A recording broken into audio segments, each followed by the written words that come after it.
होना चाहिए कि कौन कौन सी गैस हम अंदर लेते हैं। तो देखिए श्वसन में सबसे पहले हम लेते हैं नाइट्रोजन N2, फिर O2 और फिर CO2, अर्थात नाइट्रोजन, ऑक्सीजन और कार्बन डाइऑक्साइड जब हम सांस लेते हैं तो इतनी तीन गैसें हमारे सांस के माध्यम से फेफड़ा में पहुंचती।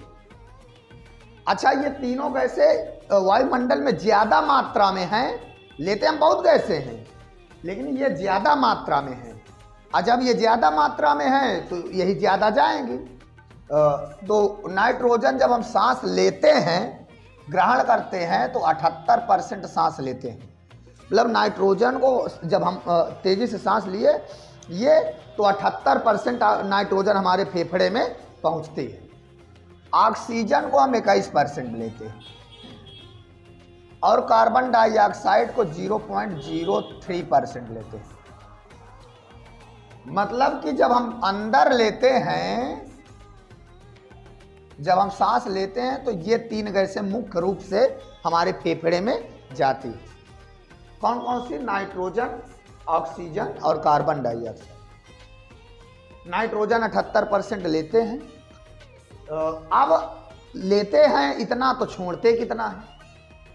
नाइट्रोजन हम 78 लेते हैं तो 78% हम छोड़ देते हैं। मतलब जितना लिए उतना छोड़ दिए। इसके बाद ऑक्सीजन 21 लेते हैं लेकिन 17% छोड़ते हैं। 4% हमारे फेफड़े में रुक जाती है, जो ब्लड को प्योरीफाई करके ब्लड में हीमोग्लोबिन मिला के, ऑक्सीजन मिला के ब्लड को शुद्ध कर देती है। और फिर ब्लड फेफड़े के माध्यम से वो फेफड़े में हृदय में, फेफड़े से हृदय में जाता है और हृदय से महाधमनी में जाके पूरे बॉडी में फैल जाता है। कार्बन डाइऑक्साइड 0.3% लिए लेकिन छोड़ते हैं 4%। देखिए यहाँ देखिए, हमने नाइट्रोजन लिया 78, छोड़ा भी 78। ऑक्सीजन लिया 21, छोड़ा 17। 4% हमारे बॉडी में रुक गई ऑक्सीजन। इसीलिए कहा गया है कि ऑक्सीजन प्राण वायु है, अर्थात ऑक्सीजन के बिना हमारे जीवन ना के बराबर। मतलब ना के बराबर क्या, हम मर जाएंगे।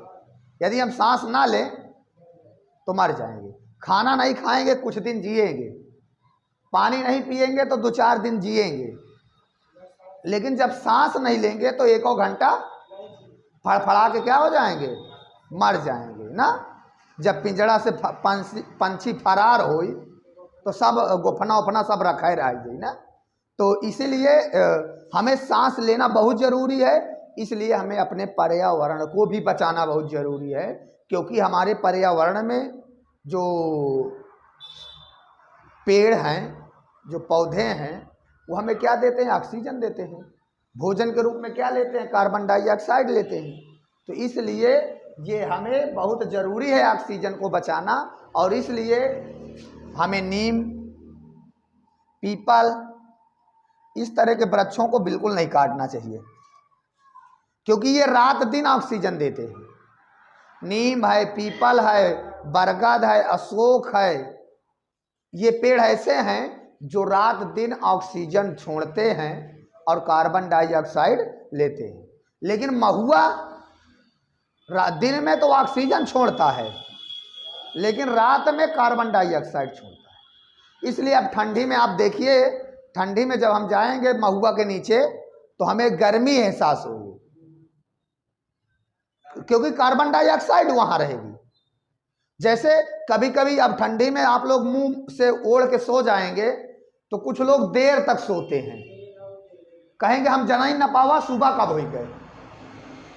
क्योंकि जब हम सोना शुरू कर देते हैं तो हमारे बॉडी में, भाई चद्दर ओढ़ेंगे, जब चद्दर ओढ़ेंगे तो क्या होगा कि हमारे बॉडी में से ऑक्सीजन जो उसमें भरी है ऑक्सीजन जाएगी, कार्बन डाइऑक्साइड निकलेगी। तो अब चद्दर में जितनी ऑक्सीजन है उतनी तो हम ले लेंगे, बाद की हम ऑक्सीजन पाएंगे नहीं। तो सांस के माध्यम से ऑक्सीजन ना जा करके कार्बन डाइऑक्साइड हमारे फेफड़े में जाना शुरू हो जाती है और फिर वही बेहोशी की हालत में छोड़ देती है। इसलिए लोग सोते नहीं हैं, बेहोश रहा करते हैं। हाँ, इसीलिए सर से ओढ़ के नहीं सोना चाहिए, रजाई वगैरह वगैरह। तो चलिए, तो हम ये देखें कि जब हम सांस लेते हैं, श्वसन करते हैं, तो मुख्य रूप से 3 गैसें लेते हैं, जिसमें से नाइट्रोजन, ऑक्सीजन और कार्बन डाइऑक्साइड। जितनी नाइट्रोजन लिए उतनी छोड़ दिए, जितनी ऑक्सीजन लिए उससे 4% अपने बॉडी में अडॉप्ट कर लिए, अर्थात रोक लिए, और कार्बन डाइऑक्साइड 0.03% लिए, लेकिन छोड़े कितने परसेंट? 4%। अब हम देखते हैं श्वसन प्रक्रिया।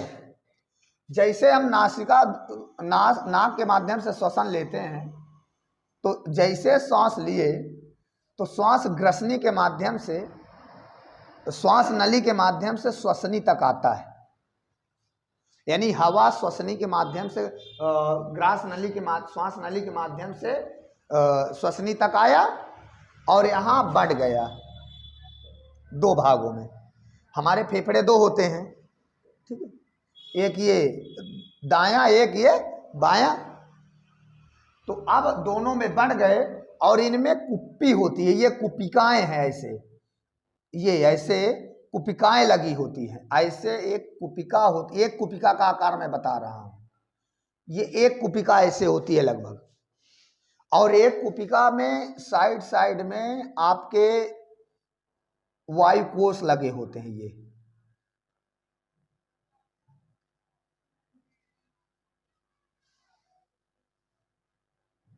ये आपके वायु कोष से लगे हैं ऐसे।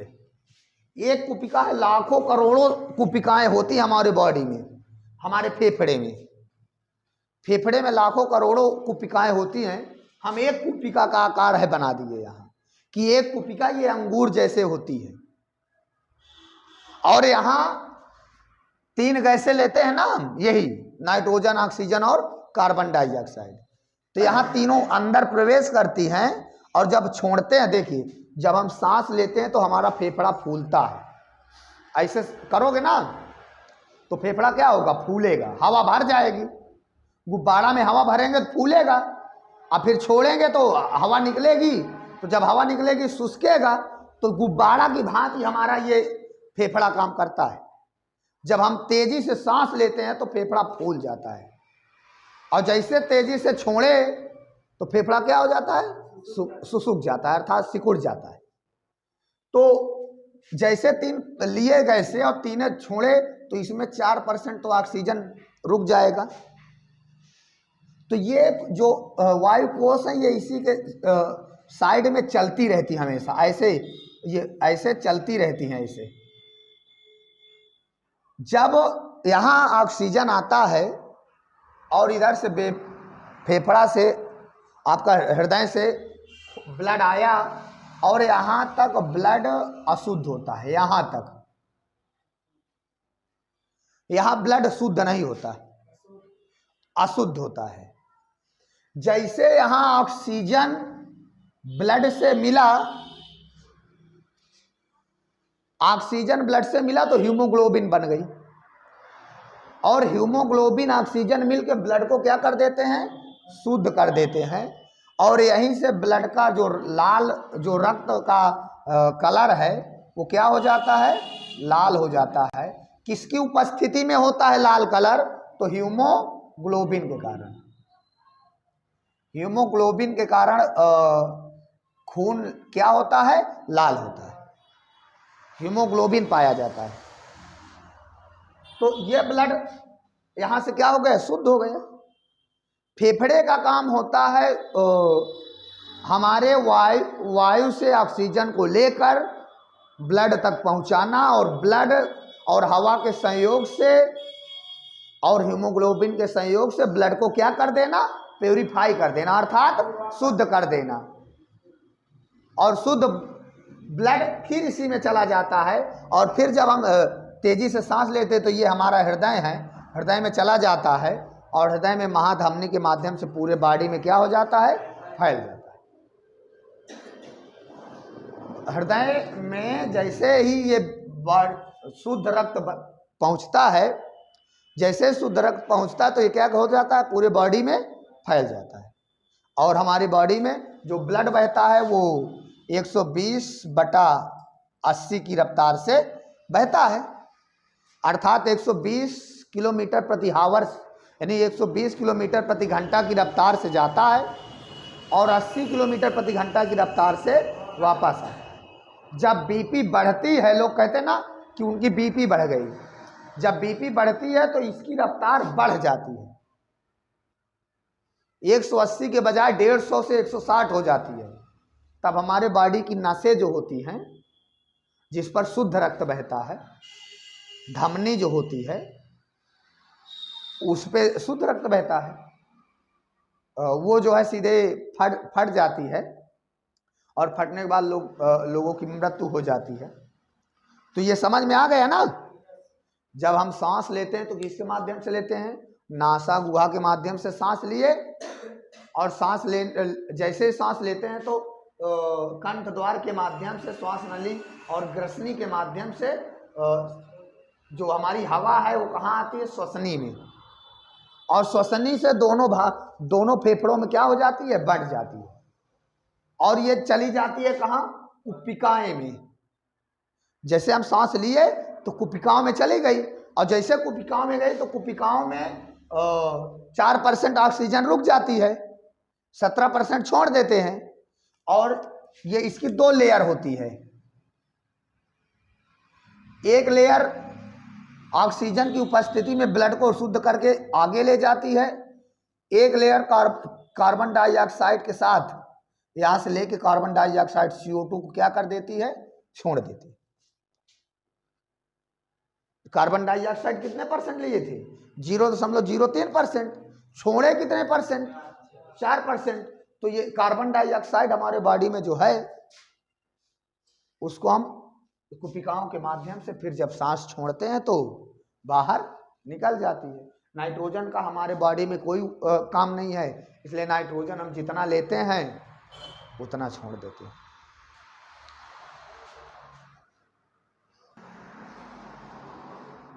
तो एक बार फिर से हम सुन लेते हैं। जब हम श्वास लेते हैं तो कंठ द्वार और ग्रसनी के माध्यम से श्वास नली में हवा प्रवेश करती है। अब इसको हम हवा ही कहेंगे, क्योंकि एक गैस तो रहती नहीं है कि हम कहते हैं जब ऑक्सीजन लेते हैं, ऑक्सीजन बस थोड़ी है यहाँ मुख्य रूप से 3 गैसें, बाकी तो बहुत गैसें हैं बहुत गैसें हैं वायुमंडल में, लेकिन ये मुख्य रूप से 3 गैसें हम अंदर लेते हैं श्वास के माध्यम से। और कंठ द्वार आप जानते ही हैं, जिसको टेटवा कहते हैं ना। कुछ लोग क्या करते हैं, मैं तेरा टेटवा दबा दूंगा, चिराई दबा दे हूँ अगर ज्यादा आय माय करिए ना, ऐसा कहते हैं। तो यहाँ पर कंठ द्वार होता है, श्वास नली के माध्यम से श्वसनी तक वायु आता है। यहाँ ये जो होते हैं ये उपास्थि के छल्ले बने होते हैं, ये हल्का सी आकार के होते हैं, सी आकार के इस तरह बने होते हैं। ये उपास्थि के छल्ले, हल्का नरम हड्डी के छल्ले बने होते हैं। ये हल्का नरम हड्डी के छल्ले बने होते हैं, जिसका काम क्या होता है? रुक के नहीं जाता, उसमें जो श्वसन का जब हम करते हैं तो ये रबड़ की भांति काम करती है उपास्थि। जैसे हम सांस तेज से लिए तो ये फैल जाती है, फिर सांस छोड़े तो ये सिकुड़ जाती है, फिर सांस लिए ये फैल गई, फिर सांस छोड़े ये सिकुड़ गई। ये श्वास नली को कहिए कि एक आधार होती है। श्वास नली का एक आधार होती है कि श्वास नली आपस में चिपके ना। जैसे किसी पाइप को ले लो, तेजी से हवा खींचोगे तो दोनों पाइप क्या हो जाते हैं? दोनों पृष्ठ एक दूसरे से क्या हो जाते हैं? चिपक जाते हैं। तो जैसे हम सांस तेजी से लिए तो एक दूसरे से क्या हो जाएंगे? चिपक जाएंगे। इसलिए ये जो उपास्थि होती है ये उसको चिपकने नहीं देती। ये इसका काम होता है उसको नॉर्मल बना के रखना, चाहे हवा लें चाहे छोड़ें, वो बराबर उसी तरह बनी रहती है। और यहीं के माध्यम से एक नली होती है जैसे जो उससे जुड़ी होती है, स्टोमच, पेट से, ग्रास नली जिसको बोलते हैं। कभी कभी हमें हिचकी आने लगती है, तो जब हिचकी आती है तो लोग कहते हैं कि तुम्हें भैया कोई याद कर रहा है इसलिए हिचकी आ रही है। ससुरा उल्टा होता है। श्वास नली जब हम किसी को हम याद करते हैं, हिचकी तब आती है, क्योंकि जब हम खाना वाना खाते रहते हैं या पानी पीते रहते हैं तो किसी की याद में गुम हो जाते हैं। हे भैया वो कैसे थी, वो मेरे तरफ देख के हंस रही थी, आज लगता है कुछ चक्कर चलेगा, ऐसा। और ऐसे सोच रहा है। तो जो एपिग्लॉटिक्स नाम की एक उपास्थि होती है, उसका काम क्या होता है, देखो ये ऊपर से एक नली आती है, यहाँ से एक भोजन की, एक सांस की, और यहाँ एक नली हो जाती है। तो ये चली जाती है फेफड़े के लिए, एक चली जाती है पेट के लिए। तो यहाँ एक एपिग्लॉटिक्स नाम की उपास्थि होती है। उसका काम क्या होता है, जब हम खाना खाते हैं तो इसको बंद कर देना, कि मतलब खाना पेट में चला जाए, और जब हम सांस लेते हैं तो इसको बंद कर देना, यानी हवा कहाँ चली जाए, फेफड़ा में चली जाए। और जब हम खाना खाते हैं और कुछ सोच लिए तो मस्तिष्क तो उसको सोचने लगा, और जब मस्तिष्क उसको सोचने लगा तो खाना जाना चाहिए पेट वाली रास्ता में, चला गया हवा वाली रास्ता में, फेफड़ा वाली रास्ता में। तो फेफड़ा में जो हवा भरी होती है वो उसको उभारती है आगे की ओर, कहती आगे जा ना। तो आप लोग कहते हैं ना हच तेज ना, ऐसे करते हैं तो वो आगे तेज, और अगर ज्यादा तेज हुमक दिया तो नेकुआ कैसे भात निकले लगा, नाक की तरफ से चावल आ जाता है। तो लोग कहेंगे आज मैं खाना खा रहा हूँ, मुझे चावल अटक गया, नाक की तरफ से चावल आ गया, तो ज्यादा तेज हुमक देता है हवा। हाँ, जब 2-3 बार कहता भैया अपने रास्ता जा, अपने रास्ता जा, अब जब नहीं मानता तो तेजी से हुमक देता है। तो जब तेजी से हुमका तो बेचारा इधर न जा करके, इधर तो पहले से ऑलरेडी आ रहा है कौर, भोजन इधर से आ रहा है, या रास्ता पाई सफा मसक दिनिस, ऐसे निकल जाता है। तो जब हम सांस लेते हैं, इसलिए लोग बड़े बुजुर्ग हमारे कहते हैं कि जब हमें खाना खाते हैं तो हमें किसी से बात नहीं करनी चाहिए, खाना इत्मीनान से खा लेना चाहिए। लेकिन आजकल की युवा पीढ़ी बात तो करेगी, फोन में भी माइंड रहेगा, फोन छूटता नहीं एक पल के लिए। तो समझ में आ गया ना ये। और जैसे यहां से हवा जाती है, हवा 2 भागों में बढ़ जाती है। हवा जाती कहाँ, कुप्पी में ऑक्सीजन 4% रुक जाती है, बाकी हम बता चुके कि बाहर निकल जाती है। 17% ऑक्सीजन, 4% कार्बन डाइऑक्साइड, और नाइट्रोजन जितना लिए उतनी चली जाती है। यहाँ से हवा के मतलब ऑक्सीजन, हीमोग्लोबिन की उपस्थिति में ब्लड क्या हो जाता है, शुद्ध हो जाता है, अर्थात प्योर हो जाता है। और फिर फेफड़ा भेज देता है हृदय पूरे धमनी में फैला देता है। और हृदय जब भेजता है पूरे बॉडी में ब्लड, तो 120/180 की रफ्तार में भेजता है, अर्थात 120 की रफ्तार में भेजता है और 80 की रफ्तार में वापस आता है। ये नॉर्मल स्वस्थ मनुष्य का जो बीपी होती है वो इतना बताया करती है। थोड़ा बहुत कम ज्यादा हो सकती है,